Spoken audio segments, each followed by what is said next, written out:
तर मंडळी तुम्ही बघू शकता इथे आता हे पॅटीस मी केलेले आहे आज आणि हे पॅटीस मी हिरवे वाटाण्यांपासून बनवलेले आहे। तर बघा आता तुम्हाला मी आतून दाखवते पॅटीस आपले किती असे पोकळ झालेले आहे बघा, किती छान आपले पॅटीस इथे बनवून तयार झालेले आहे। तर चला मग बघूया आपण हे पॅटीस मी कसे बनवू। तर आता इथे घेतलेले आहे मी हिरवे वाटाणे। तर बघा आता मार्केटमध्ये हिरवे वाटाणे भरपूर आलेले आहे आणि खूप स्वस्त पण आहे।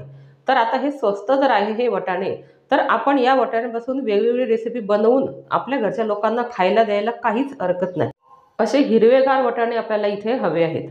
तर बघा आता इथे आपल्या पाण्याला सुद्धा उकळी आलेली आहे। तर इथे या गरम पाण्यामध्ये आपल्याला 1-2 मिनिटांसाठी फक्त हे वाटाणे इथे बॉईल करून घ्यायचे आहे।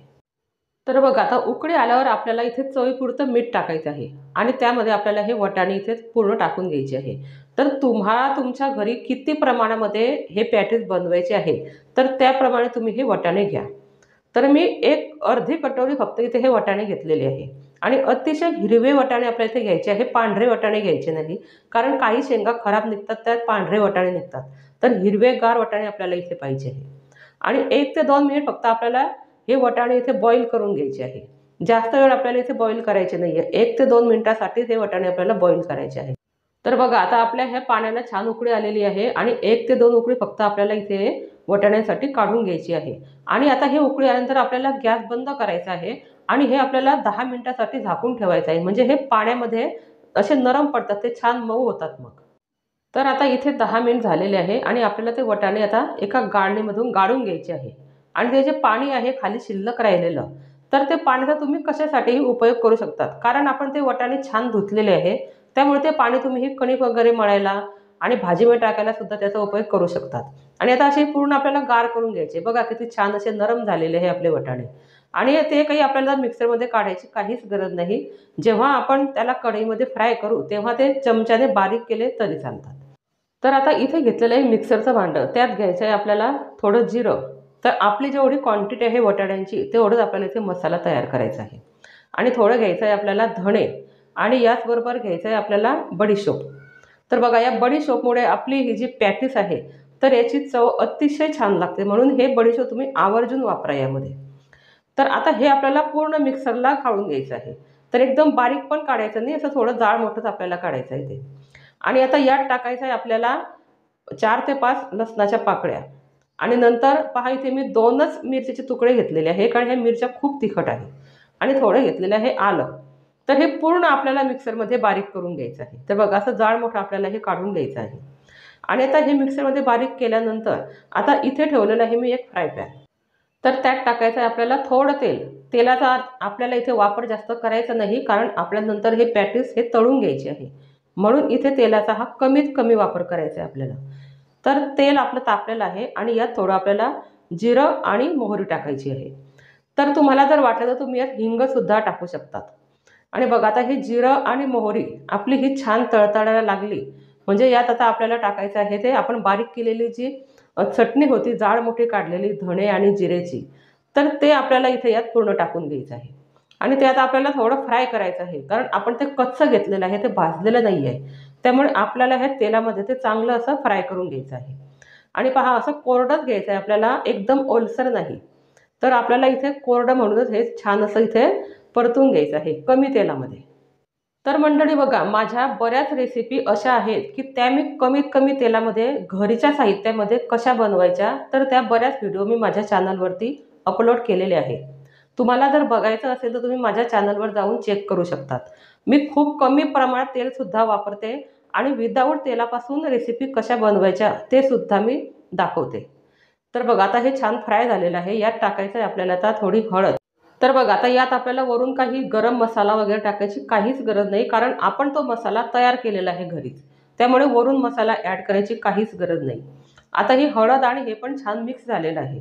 तर आता इथे आपल्याला हे वाटाणे टाकून घ्यायचे। बघा आता हे वाटाणे मी मिक्सरमध्ये बारीक केलेले नाही आहे, कारण ते छान मऊ असे शिजलेले असल्यामुळे हे बारीक मिक्सरमध्ये करायची काहीच गरज नाही। बघा आता हे छान असे इथे स्मॅश केले जात आहे आणि या चमच्याने जर होत नसले तर आपण जे पावभाजीसाठी जे स्मॅशर वापरतो, तर त्या स्मॅशरने जरी हे केलं तरी हे छान असे स्मॅश होतात।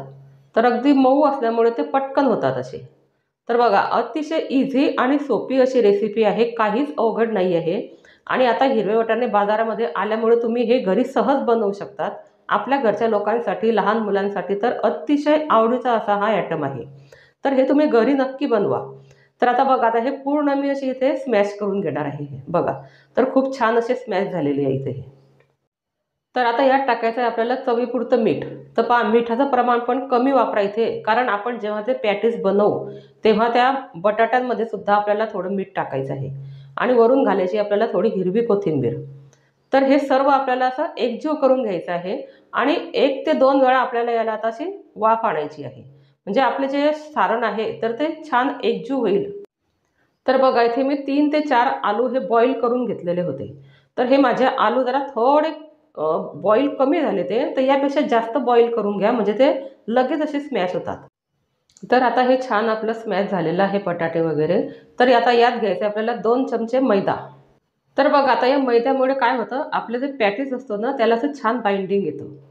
तर त्यामुळे आपल्याला इथे हे मैदा घ्यायचा आहे आणि थोडं मीठ टाकायचं आहे वरून. तर बघा, हे मिठाचं प्रमाण अतिशय कमी तुमच्या जसं तुमचा बटाट्याचं सारण असेल तसं तुम्ही हे मीठ घ्या आणि यात थोडी घ्यायची आपल्याला हिरवी कोथिंबीर. तर हे पूर्ण असं छान असं एकजीव करून घ्यायचं आहे आपल्याला, म्हणजे आपल्याला याची पारी बनवायची आहे. तर ती पारी आपली तयार व्हायला पाहिजे. त्यासाठी हे मिश्रण जे आहे आपलं ते असं एकजीव झालं पाहिजे छान. तर आता इथे घ्यायचं आहे आपल्याला 2 ते 3 चमचे कॉर्नफ्लॉवर.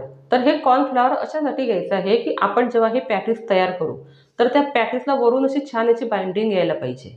म्हणून हे आपल्याला याची या कॉर्नफ्लॉवर हे पाण्यावर टाकून थोडंसं आपल्याला विरघळून घ्यायचं आहे. तर एकदम पातळ पण करायचं नाही, असं घट्टसर ठेवायचं आहे, म्हणजे आपल्या त्या पॅटीसला हे छान असं लागायला पाहिजे. तर असं आपल्याला एवढं हे पातळ इथे ठेवायचं आहे. तर आता आपली आधीची जी तयारी ती सर्व रेडी झालेली आहे आणि आता आपल्याला इथे पॅटीस बनवायला घ्यायचं आहे. तर एक छोटा गोळा घेऊन आपण हातावरची याची अशी छोटीशी अशी पारी तयार करायची आहे आपल्याला. तर बघा, अशी हातावरच तयार करायची. हे काही पोळपाटावर वगैरे कशावर तयार करायची नाही, हातावरतीच ही पारी तयार करून घ्यायची आहे. आणि आता छानशी अशी गोलाकार ही पारी तयार झाली, म्हणजे यात टाकायचं आहे आपल्याला आपण जे सारण तयार केलेलं आहे पॅटीसचं, तर ते सारण आपल्याला यात इथे भरायचं आहे. तर बघा, आता मध्ये थोडीशी जाडसर ठेवायची आणि आजूबाजूला अशी पातळ करायची ती, म्हणजे काय होतं ना, ती फुटणार नाही तेलात टाकल्यानंतर. तर आपण जशी पुरणपोळीला आपण ते पुरण भरतो पोळीमध्ये, तर तसं आपल्याला इथे हे भरून घ्यायचं आहे. तर एकदम इझी आहे. काही असं की मला जमणार नाही की माझ्याने होणार नाही असं काहीच म्हणायचं नाही. सर्व गोष्टीचा प्रयत्न करून बघायचा आणि नक्की जमेल तुम्हाला. अतिशय सोप्या पद्धतीने हे पॅटीस घरी कसे बनवायचे ते मी तुम्हाला या व्हिडिओमध्ये दाखवलं आहे. आणि बघा, बाहेरून बाजारातनं जेव्हा आपण विकत आणतो तर ते तेलसुद्धा त्यांचं एवढं हायजीन नसतं आणि अतिशय घाण पद्धतीने बनवलेलं असतं. आणि आपण घरी जे बनवतो तर आपण हायजीनचा जास्तीत जास्त आपण लक्ष देतो हायजीनकडे. आणि म्हणून आपण घरी बनवलेला कोणताही पदार्थ हा चांगलाच असतो आणि टेस्टीसुद्धा असतो आणि हेल्दीसुद्धा बनतो तो. तर बघा, तर असं पॅटीस आपल्याला इथे बनवायचं आहे. आता दुसरंसुद्धा मी तुम्हाला इथे बनवून दाखवते. तर अशा प्रकारे सर्व पॅटीस आपल्याला इथे हे तयार करून घ्यायचे आहे. तर बघा, आता एवढे पॅटीस आपले त्यात तयार झालेले आहे आणि आता आपण ते फ्राय करणार आहोत. आणि बघा, आता एक एक पॅटीस आपण यातमध्ये असं डीप करून ते आपल्याला तेलामध्ये सोडायची आहे. तर अतिशय हळूवारपणे आपल्याला ही प्रोसेस करायची आहे. तर पहा, आणि एकदम टाकता बरोबर ते अजिबात हलवायचं नाही.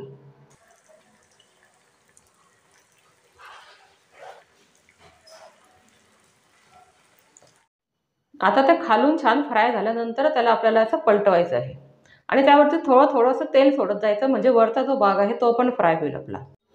तर मंद गॅसवरती आपल्याला ते हळूहळू असे गोल्डन कलर येईल तोपर्यंत हे पॅटीस आपल्याला फ्राय करून घ्यायचे आहे. तर बघा, आता अतिशय छान असे हे पॅटीस आपली इथे तयार होणार आहेत आणि अशा प्रकारे मी सर्व पॅटीस इथे हे फ्राय करून घेतलेले आहे. तर बघा मंडळी, आता आपले हे छान असे हॉटेलसारखे हे इथे पॅटीस आपले फ्राय होऊन तयार झालेले आहे. तर अतिशय सोप्या पद्धतीने तुम्हाला मी ही मेथड सांगितली आहे आणि घरी तुम्ही हे नक्की ट्राय करा आणि तुमचे पॅटीस कसे झाले हे मला कमेंटमध्ये सांगायला अजिबात विसरू नका. तर बघूया आता आपले पॅटीस कसे झाले आहे ते. तर बघा, अतिशय पोकळ असे पॅटीस आपले तयार झालेले आहे आणि टोमॅटो सॉसबरोबर जर हे खायला घेतले तर खूपच टेस्टी असे हे पॅटीस आपले लागतात.